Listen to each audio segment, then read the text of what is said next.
Hello everybody, welcome back to more, what is it? I Love You, Colonel Sanders, I think?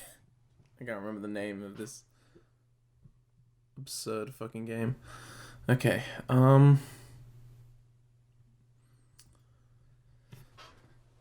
hate the lack of music. Anyway, the class bell rings, disrupting the moment and snapping everyone back to reality. It would appear that Pop's enthusiasm for trying new things despite obvious danger has included him against poison of all kinds. I'm not sure the professors here make enough money. Hello, I just turned into a ghost over here. Seeing that you're shaken up by that really annoying student and all his nonsense, Colonel Sanders approaches you. Sorry you had to go through that. Please, let me walk you home. What? Like, for real? Oh, come on. Follow Colonel Sanders out of the room. At night, the school building has taken on another vibe entirely. It's dark and more than a little spooky. Colonel Sanders stands in the quad neon glow and speaks softly. Those mashed potatoes you made in class today.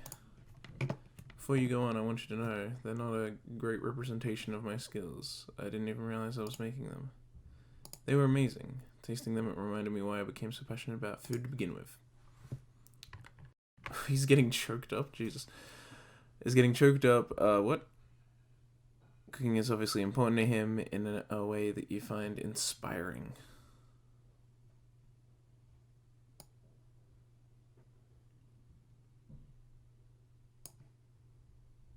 Okay. Yeah.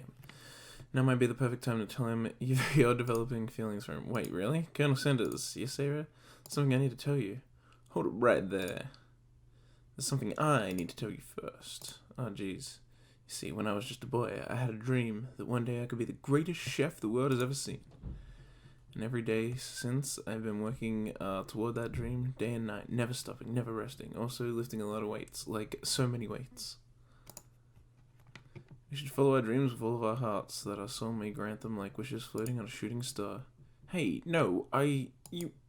Shut up. I'm the one here to say inspirational stuff and be the star of the story. Are we forgetting that your cooking literally killed the guy? You can't prove that. I also saw you kill that guy. What was his name? Somewhere in the distance you hear a long, sad sigh. Forget him, we're talking about me. Me. I'm the hero.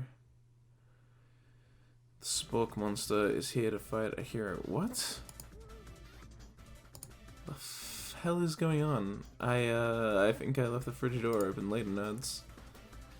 How do you threaten me just as I was letting down my guard and connecting with another chef on an emotional level? Be afraid, be very afraid of me, because I'm a monster, see? Is he rhyming on purpose, or is it just a coincidence? Before you can discuss syntax any further, it's a turn-based fight sequence. What will you do? Wait, what? Attack. You said to go on the attack. Which attack will you use? Cook of Love. Cook of Love double one. It just got real. That attack really upset Spork Monster. Spork Monster goes on the attack. It's a bit hot gravy at you. 1 damage. Go again. Attack. Worked last time, right? Yeah. 1 more damage. Won't forget this. Really threatened by your attack. Mashed mind and draws in energy from Mother Earth itself. They grow larger and more intimidating. How will you respond? Look the same to me. This was just... yeah. No quitter, buffed up and ready to rumble. They go to the attack again. Spoke monster uses... What? Utilitensile. You take 2 damage from the attack. If you take much more damage, you're not going to survive the battle. Okay, am I defend? You decided to defend. Which defense will you use? Trepidation. You kill into a ball. I'm not good out for this. Feeling vulnerable, Spoke Monster prepares for its ultimate attack, a rounded edge. Vile villain, your reign of terror stops here. Colonel Sanders summons the energy of 1,000 chickens. Popeye Power Pinch. Oh my god.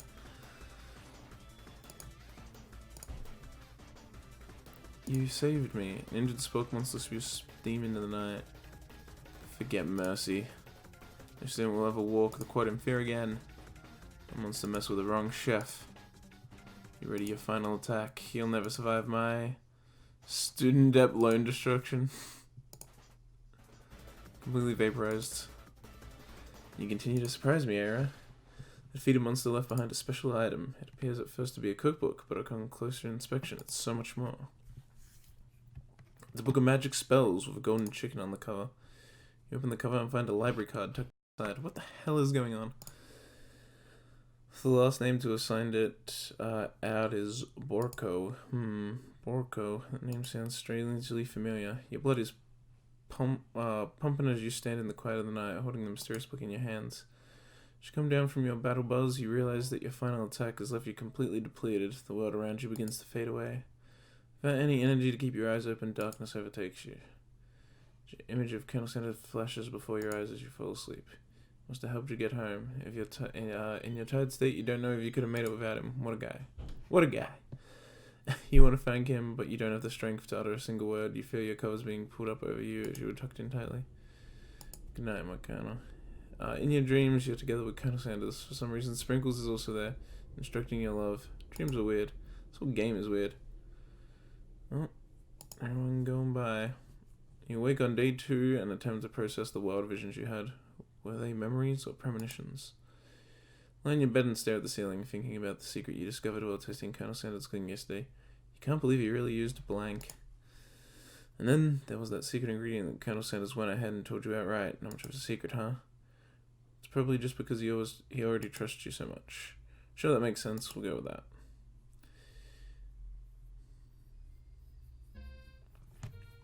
Respect.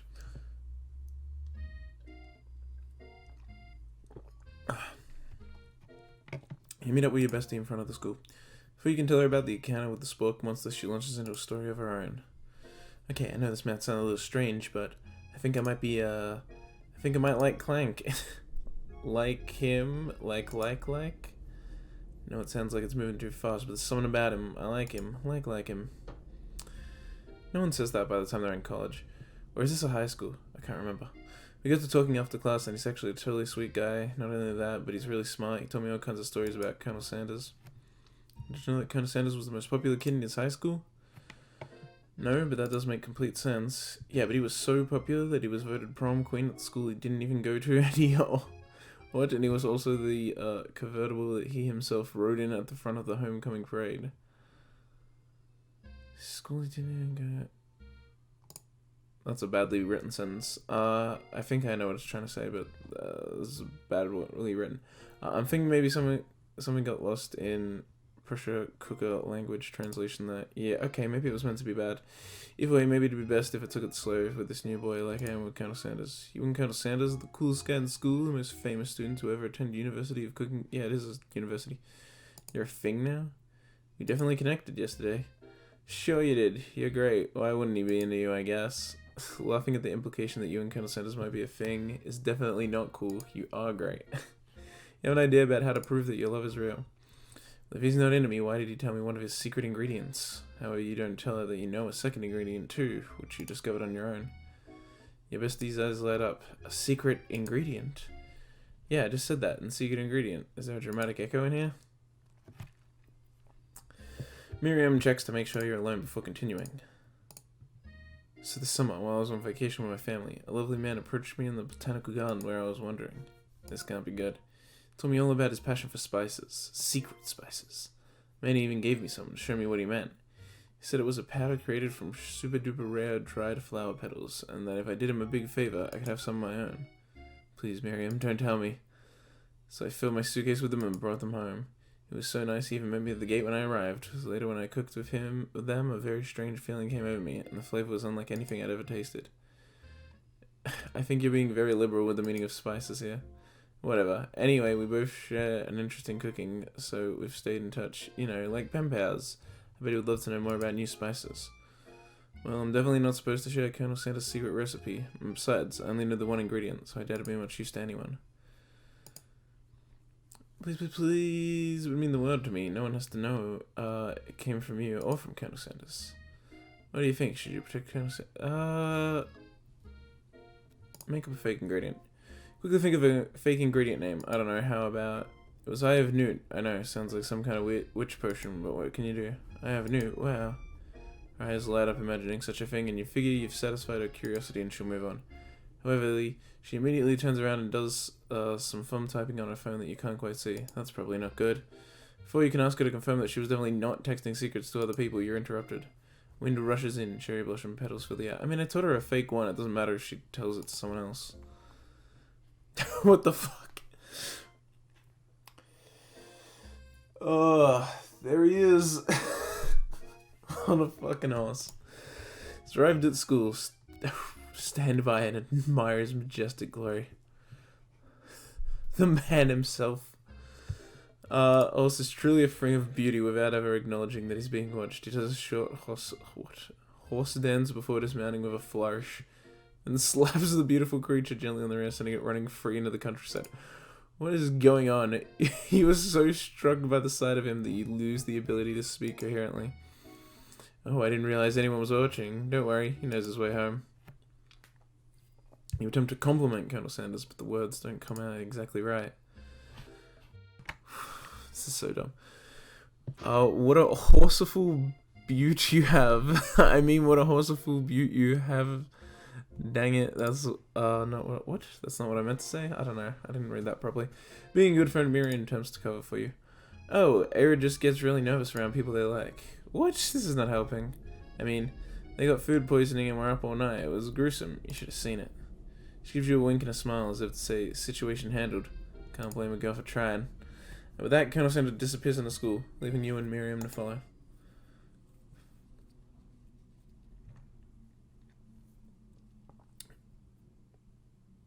My hair right now is being the worst. When you enter the classroom, you can see your two rivals, Ashley and Van Van, are doing something bad. By the way they're hiding, you know it must be really bad. Like counterfeiting recipes bad, experimenting with restricted ingredients bad, summoning a demon bad. Try and get a peek over Van Van's hulking shoulders, but he sees you coming. Whoa there, little one, I'm not sure you're ready to handle this. Why don't you make like a bee and mind your own wax, honey? Oh no, that was Ashley, whatever. Tell them to stop acting immature, act like you're not interested in them, but really try and get a closer look. Just tell them to stop acting immature. You immediately dress the rivals down for their immature behavior. Culinary school is to be respected. This kind of nonsense is a waste of everyone's time. Now you've upset them. Oh, and you're the emperor of cooking, are you? You make the rules? I'm not sure you'd know a good meal if it ate you. Being the best chef in the world takes more than just culinary skills. It takes creativity. It takes panache. And it doesn't hurt to use a little evil.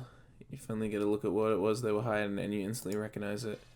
It's a book just like you found after your encounter with the spork monster. It's the same book that I found last night in the quad. She immediately elbows Van Van, who has the book behind his back.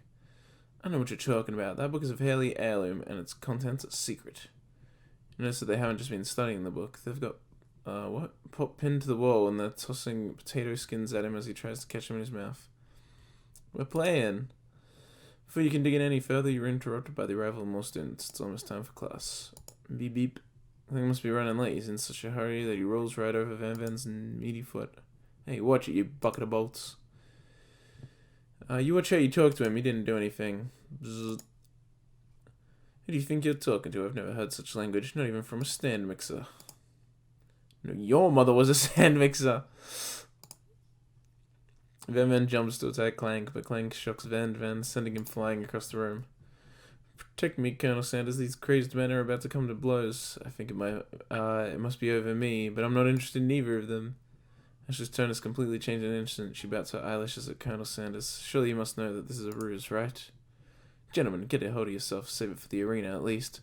Or don't. Honestly, what do I care? I've got lofty career aspirations to focus on. Maybe I can help you with your business plan. Just then, Sprinkles arrives to signal the true style of class day. He's panting, which doesn't seem that abnormal. He's a professor, but he's also a dog. Students, please take your seats. I apologize for my late arrival. I spent the morning chasing a car all around town, and my tiny legs are very, very tired. But I'm here now, and I hope you're ready to learn.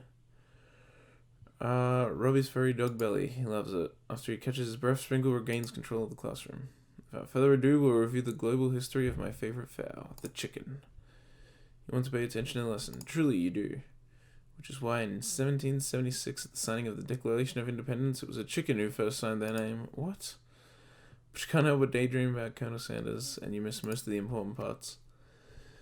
When you come to, sprinkle on a tray of food in front of you. Well, Eira, naturally this appears to you to be a sample platter. Which item do you want to sample?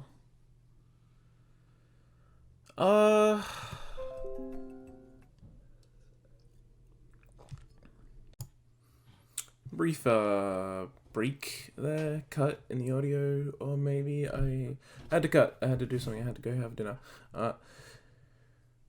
Which item do we want to sell? I'm just gonna take the glass of water at the moment. You grab the glass of water and gulp it down. It's cold and crisp, like the purest snow melted by a mountain spring. I don't know if mountain snow is meant to be. Is that good? I don't know, whatever. Hey, that was mine. It was from my favorite toilet. You owe me $6. And you've got excellent taste. You think to yourself, geez, I should pay better attention. You'll make mistakes, I'm sure I'll forgive you someday. Come on, it's time for lunch. Guess that was the wrong choice. I don't know, I wanted the water. Before anyone can relax, the cafeteria lights dim. As your rivals enter to make a dramatic announcement. Today's lunch will be prepared via timed competitive cook-off. The level of theatrics with these two is off the charts. Demand that they stop wasting everyone's time. Step up and tell them you're on. Is everything in competition with you two? Yes. Yes.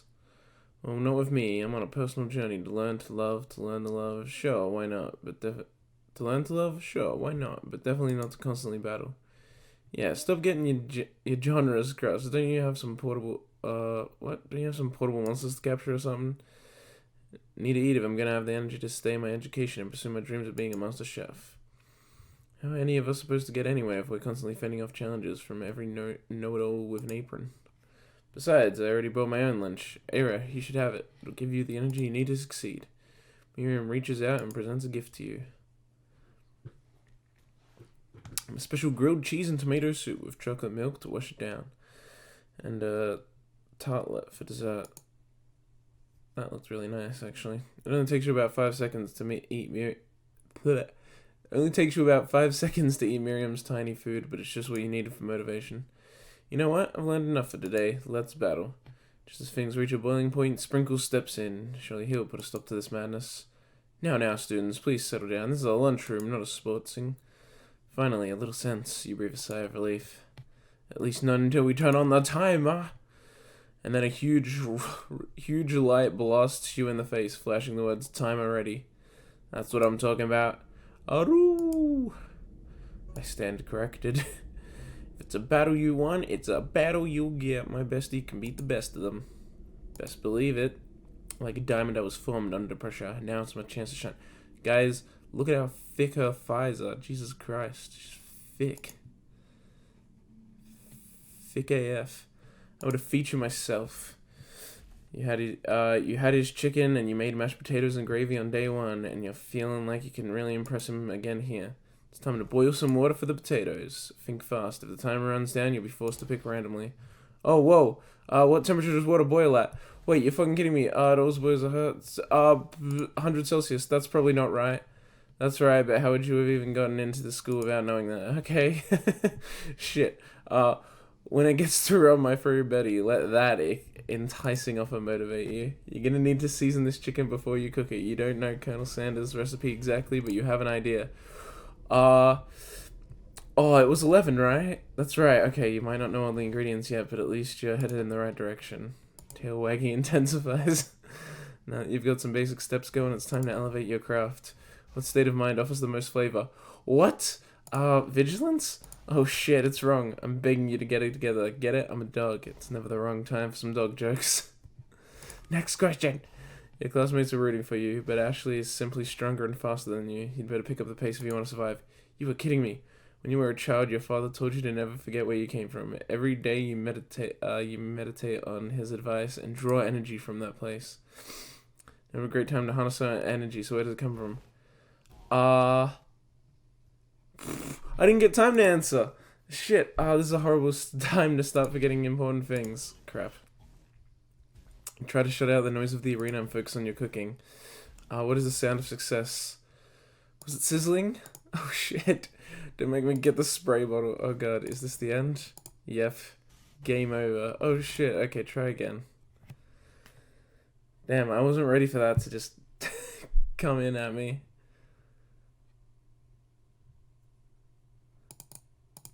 Oh god, I gotta go for all this. Okay, stop wasting everyone's time, we'll do the same. Actually, I probably should have picked the other one so we could see some different dialogue. Okay, time already, let's do this. Okay, 11. Okay, it's not vigilance, so I guess it's gratitude? That's right, you must never take this opportunity for granted if you hope to succeed. Classmates are rooting for you, but actually simply, yeah, okay, that's the same. When you were a child, right, small town. That's right, this is your show if you're not gonna... See, if I had just had more time to read it, I would have picked that. Aru, you try to shut out the noise. Silence? That's right. When they taste your cooking, they'll be so taken with it that they'll be unable to speak. You notice Colonel Sanders out of the corner of your eye. I believe in you, Eira. He's actually cheering you on, which would be awesome, except knowing he's watching you makes you totally forget what you were doing. Now you can think about as Colonel Sanders. What were you thinking? Get your mind into the competition. I guess you're meant to fail that, even if you do click something. You were stranded on a desert island with only one dessert cookbook. Which do you take? What a hunk. I know, right? You know what? Shouldn't you be focused on the challenge? You're falling behind. Sorry, I forgot the question. Riding together in a gondola. What does that have to do with crafting spectacular fried chicken and delicate baked biscuits? Woof, woof. Well, yeah, Wolf is right, buddy. You're really struggling to keep up. At the next station over, Ashley has already begun plating elements of her dish. It's colorful and complex. To make up time, you toss your biscuit dough into a stand mixer. As you do, the crowd gasps. Ugh, yikes. Now you love nothing more than seeing a fellow appliance utilized in a kitchen battle, but sometimes that means sacrificing your personal touch. You might not have any hands, but Eira does, and a good chef needs to be touching the dough to know when it's properly mixed. There's an easy way and a hard way. You don't get far by going the easy way.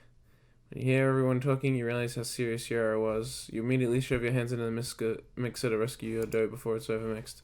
Eira, no! But you're not fast enough and your hand gets stuck. It's immediately crushed by the... Oh my god. By the quickly spinning beaters. There's no way you'll be able to use that hand for the rest of the match. Jesus Christ. Colonel Sanders shakes his head in shame. What you often find is that the easy way can turn out much, much more difficult. Everyone, stop what you're doing right now. This battle is over.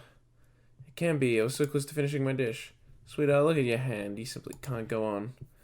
Oh, that's too bad. And here I am with a completed dish, ready to serve. Surely that makes me the winner by default. No, it wouldn't be fair to compare the two on account of Eira's injury. You see Sprinkles begin to lick his doggy chops as he looks under the dish. But I suppose you should at least tell us what you prepared. Well, because I'm the sweetest, I skipped straight to dessert. Under this white chocolate dome, you'll find a wide array of delights. Taking you on a journey of flavor that tastes good and tells a story of excellence. Is that glass she's using as the platter? I was going to ask Eira to do the honor, but since you're injured, I'm afraid that pouring this cremere of delicate hot chocolate sauce might be too difficult. Colonel Sanders, if you wouldn't mind lending me your strong, steady hand. Colonel Sanders piles the hot chocolate sauce on top of the dome, causing it to melt away, revealing the ingredients hidden within.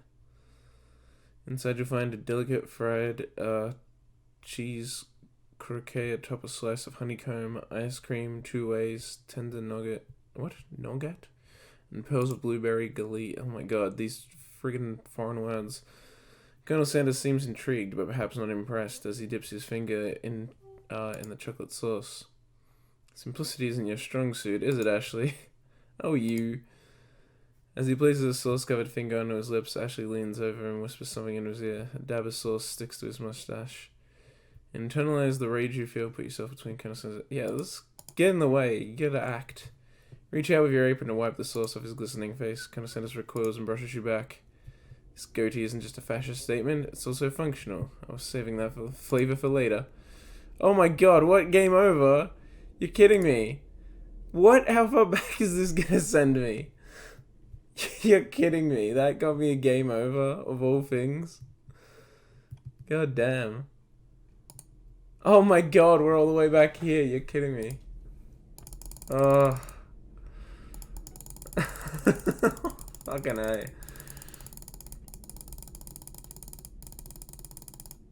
100. 11. Gratitude. Small town. Silence. Doesn't matter. Doesn't matter.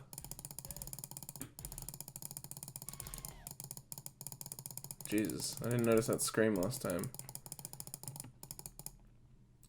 Alright, we'll just internalize the rage. The rage burns so intensely within your eyes that they burst into flames. The flames cause your eyebrows to catch fire and turn to ash, and they fall off of your face, which means people will have a hard time understanding your emotions for the rest of the semester, perhaps forever. Embarrassed and ashamed by your poor performance, not to mention your crispy fried brow, you run for the quad to be alone. Am I saying that wrong? Quad? I might be, I don't know. The beautiful weather feels like an insult inside of you as storm rages. It's Colonel Sanders. He's probably here to tell you that he and Ashley are in love and have decided to get married. Jesus. And he won't even ask you to cater his wedding because you're a terrible chef and an awful person. You try to hide from him, but he approaches you directly. I know you're hurting right now. Not just from the devastating loss, but from that run-in with the mixer and that small fire. We should get that checked out. I'm fine. Can't you just leave me alone? I'm a loser. I'm not fit to fill your fryer. I'll never be a master chef. Failure is a part of life, not just for you, but for all of us. Do you think I've never failed at anything before? That's exactly what I think. Well, then think again. I wasn't always the man you see before you, enrolled in culinary school, incredibly handsome, successful, motivated. Well, handsome, sure, I was born that way. But I've walked other paths and arrived at dead ends. I was passionate about life, but I failed as an... What? I don't even know what that word is. I was passionate about justice, but I failed as a lawyer. I don't know. People see my delicate ribbon tie and well-kept beard and assume that I've got it all together, which is true now, but it hasn't always been. Sounds like this guy could really use a hug. I resolved then that I was going to amount to something. No amount of hours, labor, or money would deter me from giving the best I had to give. As Colonel Sanders changes focus, you can see something ignite inside of him, a burning passion. One has to remember that every failure can be a stepping stone to something better. My new dream is pure. It's honest. It's something that a humble man in a crisp white suit can be proud of. I will create a new chain of chicken restaurants that will bring joy to the entire world and make up for my past misdeeds. The entire world? Is KFC in every country? I mean, it's obviously not, but I wonder how many it's in. It's gotta be a lot. I'm gonna check right now, live on camera. What if I just go to the KFC Wikipedia page?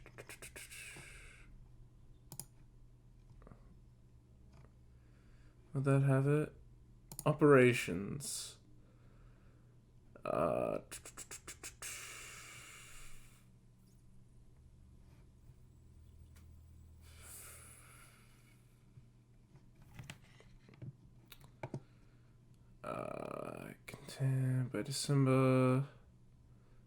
By December 2013, 18,875 KFC outlets in 118 countries. What? That's insane. 118? That's most countries.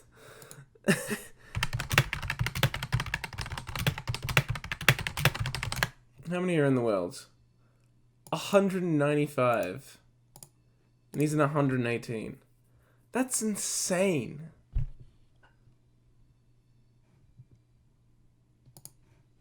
That's insane. Just remember, grows interrupted. I imagine most of the countries that don't have it are probably North Korea, obviously, and probably a handful of African countries, probably. I don't know how popular it is in Asia, but I know Japan loves KFC. Just remember, grows intimate. You're interrupted by a frettling, shadowy presence. Battle scared from the night before you prepare for the worst. It's the Spork monster. Borko. It is I. I know I said I wouldn't be back, and after the whole fight to the death thing, maybe you don't totally want to see me anymore. Okay, this is my mistake. I I accidentally I let it live by mistake when I was skipping for dialogue. I clicked let it live and like spare it instead of kill it. So I'm gonna next episode get back to this point and we'll see what's actually gonna happen because he should be killed by my initial run. I accidentally clicked spare him when I was skipping for the text to get up to where I was after the cut. It's the end of the episode now anyway, so it's a perfect moment to just, when we come back, we'll see what actually happens. Yeah, maybe this Pokemon still lives. I don't know. We'll see. We'll see though. I'll see you all next time.